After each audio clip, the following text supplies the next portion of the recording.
Selamat pagi saudara-saudari yang terkasih dalam nama Tuhan Yesus. Kita akan menerima kebenaran firman Tuhan yang tertulis dalam 1 Petrus 2 ayat 9. Tetapi kamulah bangsa yang terpilih, imamat yang rajani, bangsa yang kudus, umat kepunyaan Allah sendiri, supaya kamu memberitakan perbuatan-perbuatan yang besar dari Dia yang telah memanggil kamu keluar dari kegelapan kepada terangnya yang ajaib.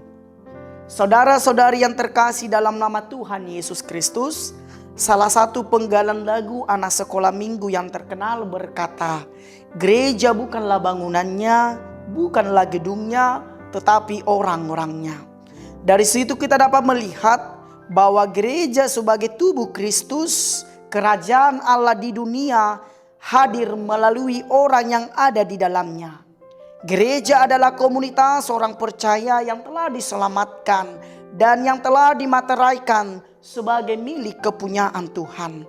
Gereja sebagai gerakan eklesia yang dipanggil dari kegelapan menuju terang Allah. Saudara-saudari yang terkasih dalam nama Tuhan Yesus, dalam firman Tuhan hari ini melalui Rasul Petrus, orang Yahudi diingatkan agar kembali pada identitas mereka sebagai umat pilihan Tuhan yang telah dikuduskan sebagai milik kepunyaan Allah. Petrus hendak menegaskan bahwa menjadi orang Kristen, pengikut Kristus, bukan berarti menghilangkan identitas keyahudian mereka, namun sebaliknya mengembalikan identitas yang sebenarnya telah mereka lupakan. Rasul Petrus dalam pasal 2 lebih dulu menunjukkan kesiapaan Yesus Kristus sebagai batu penjuru yang telah disaksikan sejak zaman nubuatan Nabi di perjanjian lama hingga kedatangan Yesus Kristus itu sendiri. Rasul Petrus seraya menyadarkan orang-orang Yahudi kala itu untuk tetap percaya kepada Yesus Kristus. Hari ini melalui firman Tuhan yang disampaikan oleh Rasul Petrus, seraya menyadarkan kita pada penemuan akan jati diri, identitas kita sebagai anak Allah. Kita hendak disadarkan dengan pernyataan, who am I? Who are you? Who are we? Petrus mengisyaratkan kita adalah bangsa pilihan Tuhan. Artinya kita bagian dari Israel, umat perjanjian Allah. Kita adalah miliknya hari ini, esok, sampai selama-lamanya. Sama seperti yang kita telah saksikan bahwa Tuhan memilih umat Israel sebagai umat pilihan, sebagai bangsa yang dikuduskan. Dan itu juga yang akan kita saksikan hari ini. Dengan tegas, dengan rasa berani, kita harus mengaku dengan iman kepada Kristus bahwa kita juga adalah imamat yang rajani. Mengapa demikian? Karena kita memiliki akses dan persekutuan yang intim dengan Tuhan. Yesus Kristus yang berkorban bagi kita telah memperdamaikan kita dengan Allah Bapa, memberikan akses bagi kita berjumpa langsung dengan Kristus. Dia yang kita sembah adalah Raja yang telah mengangkat kita menjadi anak-anak Raja yang harus menjaga dan menghadirkan kerajaan Allah di dunia, di mana kita boleh bersekutu, di mana kita boleh berada dan boleh bekerja. Lalu kita adalah bangsa yang kudus. Sekalipun kita tidak sempurna, kita menjadi kudus karena Tuhan kita adalah kudus. Kita ditebus dengan tubuh dan darah yang mahal, yang kudus dan yang tidak bercela. Ketika identitas itu diberikan kepada kita, tentu respon iman aktif kita ialah memberitakan perbuatan-perbuatan Tuhan yang besar. Hidup orang Kristen sesungguhnya ialah bukti dari penyertaan kasih setia Tuhan yang hadir dan bertindak bagi kita setiap saat. Untuk itulah kita dipanggil untuk menjadi saksi dari setiap perbuatan Tuhan yang besar dalam hidup kita. Saudara-saudari yang terkasih dalam nama Tuhan Yesus, tentu saja kita baru merayakan dan mengingat peristiwa kenaikan Yesus Kristus.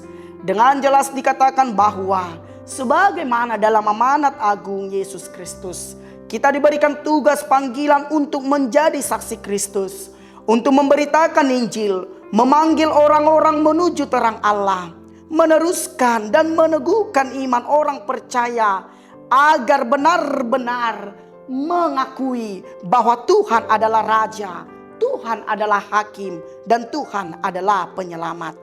Ini adalah tugas kita sebagai tubuh Kristus, sebagai bagian dari gereja kita HKBP Duren Sawit, yang telah dipanggil dari kegelapan menuju terang Allah, yang telah dikuduskan sebagai umat kepunyaan Tuhan. Sama halnya dengan orientasi pelayanan HKBP tahun 2026, tahun transformasi, pengajaran iman di tengah keluarga. Keluarga adalah gereja terkecil, Ecclesia Domestika. Maka marilah kita menghadirkan misi gereja, menghadirkan kerajaan Allah di tengah-tengah keluarga kita masing-masing, agar melalui keluarga kita menemukan kembali identitas kita sebagai bangsa yang terpilih, imamat yang rajani, bangsa yang dikuduskan sebagai umat kepunyaan Allah sendiri. Dan pada akhirnya kita boleh bersama-sama memberitakan perbuatan baik yang telah dilakukan oleh Tuhan kepada kita secara pribadi, kepada keluarga kita, kepada tempat di mana kita berada, kepada gereja HKBP Duren Sawit. Amin, kita berdoa. Terpujilah Engkau Tuhan, karena kasih-Mu melalui firman-Mu pada hari ini yang meneguhkan bahwa kami adalah umat pilihan-Mu, bangsa yang Engkau kuduskan, imamat yang rajani. Biarlah ya Tuhan semua jemaat HKBP Duren Sawit mampu memahami, menghayati, dan menghidupi seraya merayakan bahwa kami ya Tuhan menerima identitas keistimewaan yang telah Tuhan perkenankan menjadi milik kami, agar sekiranya dalam kehidupan kami sehari-hari kami boleh menyatakan itu dalam pekerjaan-pekerjaan sebagai anak-anak terang. Ya Tuhan, berkati kami semua pribadi lepas pribadi. Dalam nama Tuhan Yesus kami telah berdoa. Anugerah dari Tuhan kita Yesus Kristus dan kasih setia dari Allah Bapa dan dengan persekutuan Roh Kudus, itulah kiranya menyertai kita sekalian. Amin.